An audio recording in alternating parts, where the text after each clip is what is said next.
Hello, नमस्ते। कैसे हैं आप सब लोग? आशा है कि सब सही होंगे और वीडियोस देख रहे होंगे जो आपके सिलेबस से संबंधित सभी टीचर्स के द्वारा अपलोड किए जा रहे हैं। मैं अपने सिलेबस की बात करूं तो बीए पार्ट 3 के पेपर फर्स्ट में हम लोग मैथिली शरण गुप्त की पाठ्य पुस्तक में संकलित कविताओं पर बात कर रहे हैं। मैथिली शरण गुप्त हिंदी साहित्य के एक अत्यंत महत्वपूर्ण कवि है। राष्ट्र कवि की उपमा से विभूषित है। 1886 में इनका जन्म हुआ था उत्तर प्रदेश के चिरगांव तहसील में। 1964 ईस्वी में इनका देहांत हुआ। गांधीवादी विचारक थे। इनके भाई सियाराम शरण गुप्त भी गांधीवादी साहित्यकार थे। गुप्त जी द्विवेदी युग के प्रतिनिधि कवि थे। साकेत इनके द्वारा रचित एक महत्वपूर्ण महाकाव्य है जो आधुनिक काल की प्रतिनिधि रचनाओं में परिगणित है। हमने बहुत सारी इस तरह की बातें मैथिली शरण गुप्त और उनके काव्य को लेकर की है। साकेत राम भक्ति शाखा का महाकाव्य है। आधुनिक काल का खड़ी बोली में लिखा ये महाकाव्य काफी चर्चित है। अपने वर्ण विषय के अलावा अभिव्यक्ति कौशल, अभिव्यंजना पद्धति, लेखन की नवीन शैली के लिए भी इसने ध्यानाकृष्ट किया, क्योंकि छायावाद की मसृण कोमल कांत पदावली यहाँ अपने आरंभिक रूप में परिलक्षित होती है। इनकी जो कविताएं हमारी पाठ्य पुस्तकों में चलती है उसमें से निर्गल का बल हमने लास्ट दिन की थी पिछले एपिसोड में। आज हम इनकी दूसरी कविता पर बात कर रहे हैं, कुछ न पूछ मैंने क्या गाया। ये एक आध्यात्मिक विचारधारा वाली रचना है। क्या मतलब है इसका? पहले भी मैंने कहा था कि जीवन को देखने का सबका नजरिया अलग अलग होता है। मोटे तौर पर एक जो विभाजन है वो पारलौकिक या आध्यात्मिक नजरिया है और दूसरा भौतिकवादी नजरिया है।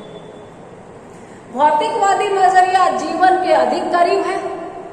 आध्यात्मिक नजरिया थोड़ा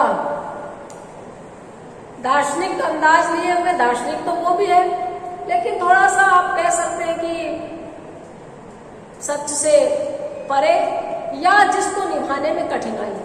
लेकिन यहाँ मैं एक बात कहूंगी कि हर चीज को देखने के फिर से कई नजरिए होते हैं।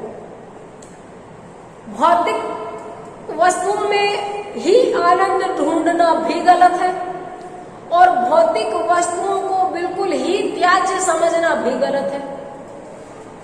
आध्यात्मिक मूल्यों को बिल्कुल ही नकार देना भी गलत है। आध्यात्मिक मूल्यों को ही जीवन समझना भी गलत है। आध्यात्मिक मूल्यों को भी प्रश्रय देना थोड़ा सा प्रैक्टिकल है, जरूरी है। यानी आप एकदम नकार दें कि कुछ नहीं है, ये दुनिया व्यर्थ है, झूठी है, मिथ्या है, कोई किसी का नहीं है, कोई रिश्ता नाता नहीं है, तो ये सोचने का एक तरीका तो है। शंकराचार्य के अद्वैत वेदांत में ये तरीका है, लेकिन क्या इस तरीके से हम जीवन जी पाते हैं? क्या हम अपने रिश्ते को, अपने नातों को, अपने परिवार को नकार पाते हैं? क्या अपने माँ बाप को, बच्चों को, भाई बहनों को, मित्रों को हम ये मान पाते हैं कि ये फेक है, ये फर्जी है, ये कुछ नहीं है, ये दुनिया एक माया है और जो है वो एक ऐसी आदि शक्ति है जिसको हमने नहीं देखा। हमने जिसको नहीं देखा उस पर एक आस्था अलग चीज है और जो सामने दिख रहे हैं उन पर यकीन करना एक दूसरी चीज है। और दोनों के बीच से भी एक रास्ता बहुत सारे लोग निकालते हैं जो पूरी तरह से कट्टर आस्तिक भी नहीं है, नास्तिक भी नहीं है, लेकिन अपना जीवन अपनी मस्ती में अपने आराम से गुजारना चाहते हैं, जो दुनिया की भागदौड़ को व्यर्थ दृष्टि से देखते हैं। अंततः एक दिन हम इस मुकाम पर पहुंच सकते हैं। पहुंचते हैं कि नहीं? बहुत सारे लोग पहुंच जाते हैं कि अंत में सब शून्य है, अंत में सबका नतीजा कुछ नहीं निकलना, सब कुछ सिफर है, सब कुछ खत्म है। कितनी भी भागा दौड़ी कर लो, जीवन में बचेगा आपके साथ अपना आप, अगर आप उसको बचा पाए तो, वरना उसको भी गंवा दो। तो मैथिली शरण की ये कविता इन्हीं मूल्यों पर बात करती है, इसलिए मैंने इतनी बातें इस विषय पर की है। मैथिली शरण की ये कविता इसी विषय पर बात करती है कि कितना हम अपने को खुश रखने के लिए, प्रसन्न रखने के लिए भागदौड़ करते हैं और हाथ क्या आता है। कुछ रिश्ते हम बनाते हैं, वो अंत में रिसने लगते हैं। नोट हम जोड़ते हैं भाग दौड़ करके, स्वास्थ्य को अवॉइड करके, और बाद में उन नोटों को खर्च करके हम स्वास्थ्य को बचाने की कोशिश करते हैं। ये सारी बातें हम बहुत बार सुन चुके हैं। तो जीवन के उस नजरिए को, जो निस्सारता को प्राप्त कर लेता है, निस्सारता को महसूस कर लेता है, शून्यता की आहट तक पहुंच जाता है, इसको पता होता है कि मैं अपने साथ एंजॉय करने के लिए भागम भाग को छोड़ करके इत्मीनान से बैठ जाऊं और चिंतन करूं, घास के फुनगी को, घास के तिनकों को देखूं, न कि भीड़ भाड़ में मंडराऊं। इस पॉइंट तक पहुंच जाने पर जो एहसास होता है, मैथिली शरण गुप्त की ये कविता उस एहसास तक हमें ले जाती है। तो हम शुरू करते हैं। सबसे पहले मैं कविता का वाचन करूंगी। कुछ न कुछ मैंने क्या गाया, बतला की क्या गवाया, जो तेरा अनुशासन पाया मैंने शीश नवाया।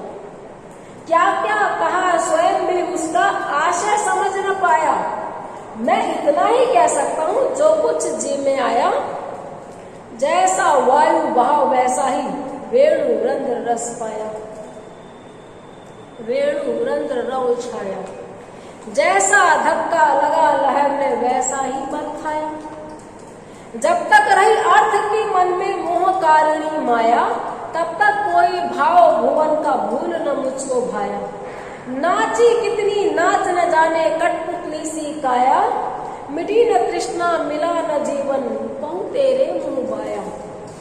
अर्थ भूलकर इसीलिए अब ध्वनि के पीछे धाया, दूर किए सब बाजे गाजे ढू है ढोंग का ढाया। हितंती का तार मिले तो स्वर हो सरस सवाया, और समझ जाऊं फिर मैं भी यह मैंने है गाया। अपनी जीवन यात्रा पर दृष्टिपात कर रहे हैं कवि। कदाचित किसी ने पूछा हो, मित्र ने, बंधु वर ने, कि बोलो कैसी चल रही लाइफ, अब तक क्या किया। प्रश्न यहाँ पर सिर्फ इंगित मात्र है, लिखा हुआ नहीं है। प्रत्युत्तर में कवि जो जवाब देते हैं, या फिर अपने ही मन में सवाल उमड़ रहे हैं कि इतना भागा, इतना दौड़ा, क्या मिला, तो उसका जो जवाब है वो इस कविता में है कि कुछ न कुछ मैंने क्या गाया। मेरे अपने मन, मेरे अपने दिल, मुझसे मत पूछ मैंने क्या गाया। कविता में फर्स्ट और सेकंड पर्सन का इस्तेमाल हम नहीं करेंगे, थर्ड पर्सन का इस्तेमाल करेंगे। वह, उन्होंने, उनका, उनके लिए, मैं, मेरा, आप, हम, ये इस्तेमाल नहीं करेंगे। कवि अपने दिल से कहते हैं कि उससे, उनसे ना पूछा जाए कि उन्होंने क्या गाया, उनको तो कोई बता दे कि उन्होंने इस पाने के चक्कर में गंवा क्या क्या दिया। जो तेरा अनुशासन पाया मैंने शीश नवाया। दिल से, मन से, हृदय से, विचारों से कह रहे हैं कि जिधर जिधर तुम लेके गए उधर उधर मैं चलता गया। मैंने शीश नवाकर, सिर झुकाकर हर बात को माना। क्या क्या कहा स्वयं भी उसका आशय समझ न पाया। क्या क्या इस दौरान कवि ने कह दिया, क्या क्या उनके मुंह से अनायास निकल गया, उसका अर्थ भी वो नहीं समझ पाया। भावनाओं में बहकर बहुत कुछ व्यक्ति कह देता है, उसका तात्पर्य नहीं होता। कुछ बातों की सिर्फ फीलिंग्स होती है, फीलिंग्स की भाषा गूढ़ भाषा होती है, समझी जा सकती है, पढ़ी नहीं जा सकती। तो कभी को भी नहीं पता क्या कह दिया, किस क्षण में क्या बोल दिया। मैं इतना ही कह सकता हूँ जो कुछ मन में आया, कि इतना वो कह सकते हैं कि वो करते रहे जो कुछ जी में जाया, अपने को रोका नहीं, दबाया नहीं, बहाव में बहते गए, अपने हृदय के अनुसार, अपनी बातों के अनुसार, मन के अनुसार चलते चले गए, ख्वाहिशों के अनुसार। जैसा वायु बहा वैसा ही वेणु रंध्र रव छाया। बांसुरी में सुराख होते हैं, उसमें आप जिस तरीके की फूंक मारोगे उस तरीके की ध्वनि निकलेगी। लंबी तान के लिए अलग तरीके की फूंक मारनी पड़ती है, रुक रुक कर कोई स्वर निकालना हो तो अलग तरीके से फूंक मारनी पड़ती है। तो जीवन में भी ऐसा ही है, जैसे जैसे कदम बढ़ाएंगे वैसे वैसे रिजल्ट निकलेंगे। तो कभी यहाँ पर वायु यानी फूंक और वेणु यानी बांसुरी का उदाहरण देकर समझा रहे हैं कि कब कैसे कदम उठाए। जैसा धक्का लगा लहर ने वैसा ही बन पाया। वक्त के बहाव में बहते रहे, जैसा वक्त ने धक्का दिया कि बेटा इधर चले जाओ, उधर चल पड़े। कुछ प्रेरणाएं जैसे जैसे मिलती है इंसान को वैसे वैसे इंसान आगे बढ़ता चला जाता है। कई बार हमें पता ही नहीं होता कि नेक्स्ट स्टेप हम क्या उठाएंगे। हम कर्ता का प्रमाद रखते हैं, आई एम द डूअर, मैं ही करने वाला हूं, इस प्रमाद में हम बहुत बार रहते हैं। लेकिन हमारे जीवन की परिस्थिति हमें कैसे चला लेती है, हम किधर चले जाते हैं, हमें बहुत देर से पता चलता है। अचानक ही किसी की मौत हो जाती है और अचानक ही कंधे पे जिम्मेदारी आ जाती है। अचानक ही जो अनमैरिड इंसान था उसकी शादी हो जाती है। अचानक ही कोई बेरोजगार नौकरी लग जाता है, नई चीज करने लगता है। अचानक इतना कुछ हो जाता है कि जो काम हम जानते थे कि हम कभी नहीं करेंगे वो हम कर रहे होते हैं, और जो हम बरसों से कर रहे होते हैं वो हमसे छूट जाता है। तो वक्त के बहाव में लहरों ने, समय ने जैसा धक्का दिया वैसा ही वो चल पड़े। अब आगे आध्यात्मिकता और प्रबल है कि जब तक रही अर्थ की मन में मोह कारिणी माया। जब तक मन में अर्थ, इसके दो अर्थ हैं, पैसे की और हर चीज का मतलब पता करने की कि इसका क्या मतलब हुआ, इसको करने से क्या फायदा हो जाएगा, तब तक इस मोह कारिणी, बड़ा मोह होता है इन चीजों का, मोहित कर लेती है, लुभा लेती है चीजें कि इससे मुझे क्या फायदा होगा और ये करूंगा तो इसका क्या मतलब निकलेगा। ये दो चीजें क्या करती है इंसान को, तब तक कोई भाव भुवन का मुझको भूल न पाया। जब तक ये चलता है कि उसको फोन कर लूंगा तो क्या मतलब निकलेगा, उसने मुझे ये दे ही दिया तो क्या हो जाएगा, तब तक हम गणित के जोड़ घटाव में लगे रहते, हिसाब में लगे रहते हैं। तो जब तक ये चीजें थी तो भाव भुवन का, सांसारिकता की भावनाएं एक पल को भी कवि के मन से गायब नहीं हुई, मिटी नहीं, लुप्त नहीं हुई। उनके मन में यही चलता रहा, सबके मन में चलता है कि अगर ऐसा हो गया तो क्या हो जाएगा, वैसा हो गया तो क्या हो जाएगा, उसने मुझे मेरे पैसे लौटा दिया तो क्या हो जाएगा, मैंने उसने पैसे मांगे उसको दे दूंगा तो क्या हो जाएगा। मतलब हम पैसों के मामले में ही नहीं, उपलब्धियों के मामले में, और मतलब क्या निकलेगा, इसका अर्थ क्या रहेगा, इसकी प्रासंगिकता क्या है। बहुत बार कोई जा रहा है, आपने स्माइल पास की, उसने भी स्माइल पास किया, आप चले गए, वो एक पल था। लेकिन अब आप रिसर्च करने बैठे, मेरी मुस्कान देने का क्या मतलब निकला, उसने प्रत्युत्तर में स्माइल दे दी, क्या रह गया। इतना सोचने से जिंदगियां नहीं चला करती, आप एकदम हिसाब किताब के बनिए बन जाते हैं। यहाँ पर कवि यही कह रहे, अर्थ दोनों रूपों में, फायदे नुकसान के रूप में भी, और तात्पर्य क्या निकलेगा, इसका मंतव्य क्या होगा, आशय क्या रह जाएगा, तब तक वो बाहर नहीं आ पाए, जीवन ठीक तरह से जी नहीं पाए, घाटबाद में ही रह गए, नफा नुकसान के ही मूल्यांकन में रह गए। नाची कितनी नाच न जाने कठपुतली सिकाया, मिली न तृष्णा मिला न जीवन बहु तेरे मुंह आया। खूब नाच, कितने नाच नचाए जिंदगी ने, इधर ये कर लेते हैं उधर वो कर लेते हैं, सुखों की अनंत लालसाओं ने और अनगिनत मार्गों पे राही बना दिया। भटकाव हुए, ठहराव हुए, गलत मोड़ मुड़ गए, कुछ पाया कुछ नहीं पाया। लेकिन जैसे कठपुतली की डोर किसी के हाथ में होती है और कठपुतली नाचती रहती है, खुद कुछ नहीं करती, देखने वाला ही देखता है। तो जिंदगी जैसे एक दर्शक की तरह कठपुतली बनाकर कवि को नचाती रही, और इस नाचने में, इतने उहा पोह करने में, इतने कदम उठाने में न तो तृष्णा मिटी न जीवन मिला। बहुत तेरे मुंह पाया, बहुत तरीके से मुंह पाया, बहुत तरीके से लालसाएं की, बहुत तरीके से इच्छाएं की, बहुत जगह पे जाके उम्मीद का दामन फैलाया। मिटी न तृष्णा मिला न जीवन बहु तेरे मुंह पाया। भूल गया राम नाम, भूल गया जकड़ी, तीन नाम याद है नून तेल लकड़ी। बहुत सारे लोग नून तेल लकड़ी के चक्कर में अपना जो जीवन का सुख है, गीत है, संगीत है, प्यार है, दोस्तियां हैं, सब भूल जाते हैं। तो कवि ने भी तात्पर्य पता करने के लिए, उद्देश्य क्या है, मतलब क्या निकलेगा, बहुत तरह से मुंह बाया बहुत कुछ किया, शून्य, कुछ नहीं, अर्थ भूलकर इसीलिए ध्वनि के पीछे खाया। इसलिए अब अर्थ नहीं ढूंढता, किस बात का क्या मतलब निकलेगा नहीं ढूंढता, ध्वनि यानी मूल बात के पीछे चल पड़ता हूं। आप ट्रेन में सफर कर रहे हैं, सामने कोई बच्चा बैठा है, वो वीडियो गेम खेल रहा है, आप भी उसमें झांक रहे हैं, उससे आपकी नजरें मिलती है, वो दोनों हंस पड़ते हैं, फिर थोड़ी देर में पता चलता है कि वो आपका फोन इस्तेमाल कर रहा है, आपके फोन से खेल रहा है, अपने स्टेशन पे आप उधर जाते हैं। लेकिन इस बीच में आप ये सोचते हैं मेरा फोन क्यों दूं, नेट जा रहा है, बैटरी जा रही है, इतनी सारी चीजें सोचने में हम वो पल एंजॉय नहीं कर पाते जो एक अनजाने बच्चे के साथ अपना तुम एक जी लिए। तो यहाँ पर यही बात है, जैसे आप घंटी बजाते हैं तो घंटी बजाने की प्रक्रिया कोई खास बात नहीं है, लेकिन उसके बाद जो टन ये दूर तक गूंजती है, ये ध्वनि है। किसी ने आपको कुछ कहा और वो बात आपके ध्यान में प्रभाव छोड़ देती है, असर छोड़ती है, ये बात है।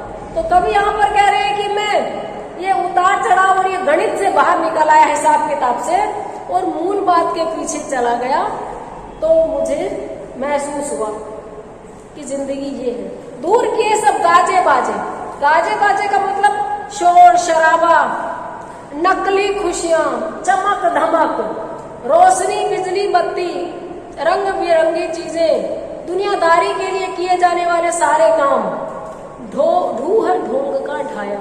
इस वाक्य में अनुप्रास अलंकार का सौंदर्य ढ ढ ढ, अनुप्रास जहां पर अक्षरावृत्ति से वर्णावृत्ति से काव्य में सौंदर्य बढ़ता हो, वहां अनुप्रास अलंकार होता है। ढूह यानी कोई मिट्टी का बहुत बड़ा ढेर या खोंडर, खंडहर, गुफा, इस तरीके का कोई बेढंग सा आकार, कोई आकृति, और वो आकृति यहाँ पे किसकी है, ढोंग का ढेर लगा रखा था, उसको ढा दिया। किसी के आने के पहले एकदम से घर को नीट एंड क्लीन कर देना, किसी के आने के पहले तैयार हो जाना, कहीं पहुंचने के पहले अपने को सुंदर दिखाने की कोशिश करना, अपनी फोटो को पॉलिश करना, किसी भी रूप में ये जो हम आवरण लगाते हैं उससे कभी निवृत्त हो गए। जैसे रहना है अपने मौलिक रूप में रहना। हालांकि मौलिकता भी बहुआयामी शब्द है। मौलिक क्या है आजकल, किसको कहेंगे मौलिक? ना हमारा खान पान मौलिक है, ना हमारा पहनावा मौलिक है। मौलिक रूप में तो इंसान जंगलों में रहता था, नग्न रहता था, भाषा विकसित नहीं थी। लेकिन फिर भी जितना हो सके अपने को कृत्रिम बनने से बचाना, किसी के सामने नकली स्माइल देना, नकली हाँ में हाँ मिलाना, इन सब, और बहुत खर्चा करके अपनी शानो शौकत दिखाना, महंगी शादियां करना, महंगी गाड़ियां, महंगे कपड़े, ब्रांडेड जूते, ये ब्रांडेड।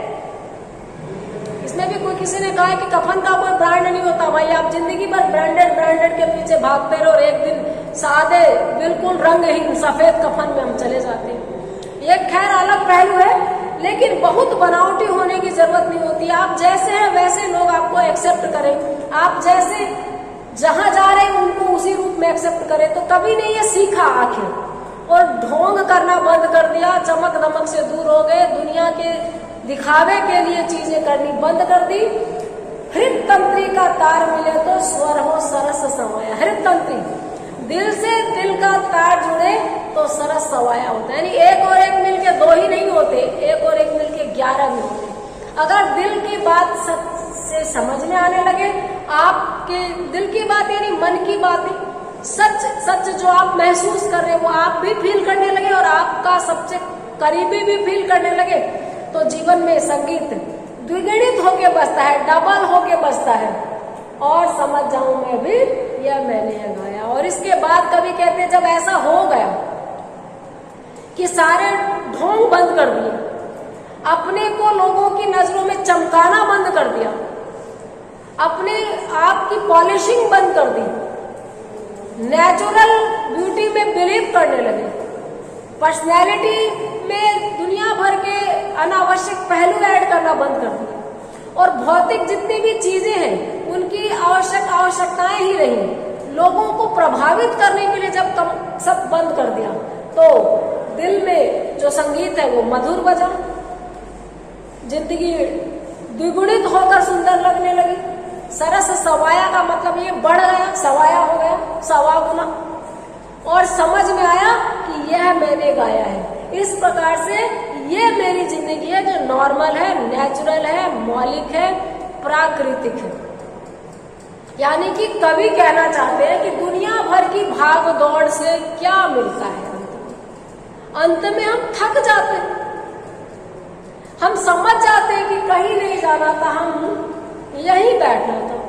जैसे एक शमशान के बाहर लिखा हुआ था, मंजिल तो यही थी लेकिन आते आते पूरी उम्र लग गई। बड़ी किताबी बात लग सकती होगी लेकिन बात तो ये सच है कि दुनिया में एक ही चीज ऐसी है जिसको कोई काट नहीं सकता, जिसको कोई नकार नहीं सकता। अगर इंसान दुनिया में आ गया तो वो क्या करेगा, कितना पढ़ेगा, कौन सी जॉब लगेगा, शादी करेगा कि नहीं, बच्चे होंगे कि नहीं, प्रोग्रेस करेगा कि नहीं, प्रोग्रेस के भी बहुत सारे अर्थ हैं। लेकिन एक बात तय है कि जो पैदा हो गया वो मरेगा जरूर। हम सब एक अदृश्य कतार में हैं। उस अदृश्य कतार में कोई लाइन तोड़ के निकल जाएगा, कोई अपनी बारी आने में निकलेगा। माली आवत देख कर कलियन करी पुकार, फूले फूले चुन लिए काल हमारी बार। कबीर का दोहा है। माली यहाँ पर मृत्यु है, बाग यहाँ पर जीवन है, कलिया यहाँ पर बच्चे हैं। कि मृत्यु रूपी माली को बगीचे में आते देखकर कलियों ने बोला, माली आवत देखकर कलियन करी पुकार, फूले फूले चुन लिए। जो जो जाने लायक थे, थके हुए बूढ़े जो जिंदगी जी चुके, उम्र हो गई, फूले फूले चुन लिए, उनको मृत्यु ने पौधे से उठा लिया, डाली से तोड़ लिया। काल हमारी बार, आज हम कली है, कल हम फूल बनेंगे, कल हमें चुन लेगा ये मृत्यु रूपी माली, कल हमारी बारी आएगी। तो इस तरह हम अपनी अपनी बारी के इंतजार में हैं। बाकी सब कुछ अनसर्टेन है, एक यही चीज सर्टेन है, यहाँ ही सर्टेनिटी है कि जो आया है वो जाएगा, राजा रंग फकीर। तो जब ये चीजें महसूस हो जाती है तो आदमी आपाधापी बंद कर देता है, धोखा देना बंद कर देता है, दुनिया भर का संग्रह करना बंद कर देता है। इस कविता का मूल संदेश यही है, जो इतनी लंबी चौड़ी जो बातें हमने कविता के पाठ के पहले और अभी जो की है, वही इस कविता का मूल भाव है। प्रश्न अगर आ जाए कि मैथिली शरण गुप्त रचित क्या मैंने गाया, इस कविता का भाव लिखिए, मूल संदेश लिखिए, सारांश लिखिए, तो यही बात आएगी कि जब सारी आपाधापी का सार आदमी समझ जाता है कि आए हैं तो जाएंगे, उसके बाद जो भाव उसके मन में लगते हैं, जीवन के प्रति एक सार्थक दृष्टिकोण जब उसको समझ में आता है, सार जब वो जान जाता है जीवन का, तब ऐसा होता है कि वो ढोंग करना बंद कर देता है, दूसरों के रंग में रंगना बंद कर देता है, दूसरों को प्रभावित करने की चाल चलना बंद कर देता है। एक लाइन है ना वो, कि जब आप अपना जीवन दूसरों को प्रभावित करने के लिए जीते हैं तो आप गुलाम हैं, आप आजाद नहीं है। ऐसे करेंगे तो वो खुश होगा, ये पहनेंगे तो वो खुश होगा, और थोड़े बहुत मामले में हम सब बंधे हुए हैं। लेकिन प्रेम में बंधना, अपने अपनों की खुशी के लिए कुछ करना, ये थोड़ा सा बंधन कम दुखदायी होता है। लेकिन मजबूरी में, दबाव में किसी के लिए कुछ करना, वो पक्के वाला बंधन होता है, उससे हम सब आजाद होना चाहते हैं। तो इस तरह से कविता आज हमने कर ली। इससे रिलेटेड प्रश्न की बात करूं तो जीवन का अस्तित्व, ये तो कल पढ़ाऊंगी, निर्बल का बल, इससे संबंधित प्रश्न इसमें दे ही नहीं रखा। अर्थ, कविता से आपको क्या प्रेरणा मिलती है, अर्थ दे रखा, जबकि अर्थ तो इसमें कविता में मूल शब्द आया है। कविता का नाम तो कुछ न कुछ मैंने क्या गाया, इस कविता से क्या संदेश मिलता है, तो जो हमने बातें की वही इसका संदेश है। इस प्रश्न के उत्तर में आप पूरे वीडियो में जो बातें हम आपस में कर रहे हैं, मैं आप लोगों को मान के चलती हूँ कि आप हैं मेरे साथ, सुनेंगे ही, वही इस कविता का सारांश है। कि जब हम असलियत समझ जाते हैं जीवन की, और असलियत भी सब लोग अलग अलग तरीके से समझते हैं। दार्शनिक पहलू सबके अलग है, सोचने का फलसफा नजरिया सबका अलग है। किसी को अध्यात्म में असलियत नजर आती है, किसी को भौतिकता में। मार्क्सवाद और कम्युनिज्म में हम ये जानते हैं कि भाई हमको ये जो सिखाया जाता है कि पिछला जन्म खराब था इसलिए आपका इस जन्म में खराब जीवन है, तो इस तरफ से तो जो अमीर हैं वो हर जन्म में मंदिर बनाएंगे, भोग लगाएंगे, प्रसाद चढ़ाएंगे, भगवान को प्रसन्न करेंगे, तो उनका तो हर जन्म अच्छा होता जाएगा। तो जो श्रमिक है उसके पास तो गुंजाइश ही नहीं हो बच्चों की फीस भरे कि मंदिर में 56 भोग लगाए, तो फिर वो तो भगवान को प्रसन्न नहीं कर पाएगा, तो हर बार ही उसका अगला जन्म खराब होगा। तो यहाँ पर वो लोग आध्यात्मिकता को खारिज करते हैं और भौतिकवादी दृष्टिकोण को महत्व देते हैं कि जो बदलाव होना है वो इसी जीवन में होना। पैसा सब कुछ नहीं है, लेकिन पैसा बहुत कुछ है। तो एक नजरिया ये भी है। एक नजरिया वो भी है कि जिन्होंने पैसा कमा लिया वो एक टाइम बाद में छोड़ के निकल जाते हैं, चाहे बुद्ध हो चाहे महावीर हो, इनको निस्सार समझ आने लगता है जीवन। तो ये कविता जीवन की निस्सारता में से जीवन का सार ढूंढने वाली कविता है। नटसेल में भी कह सकते हैं कि निस्सार जीवन में सार कहाँ पर है, किस तरह से जीवन को मीनिंगफुल बनाया जाए, इस बात पर कवि ने चिंतन किया, अपने जीवन के उतार चढ़ाव बताए। और एक दिन उन्होंने महसूस किया कि बिना लीपा पोती की, बिना चकाचौंध की सादगीपूर्ण जिंदगी ही असली जिंदगी होती है। आप इस कविता से संतुष्ट हुए होंगे, अर्थ से संतुष्ट हुए होंगे, ऐसी मैं उम्मीद करती हूँ। वीडियो देखिएगा और अगले वीडियो में नए टॉपिक के साथ मिलते हैं। Have a nice day.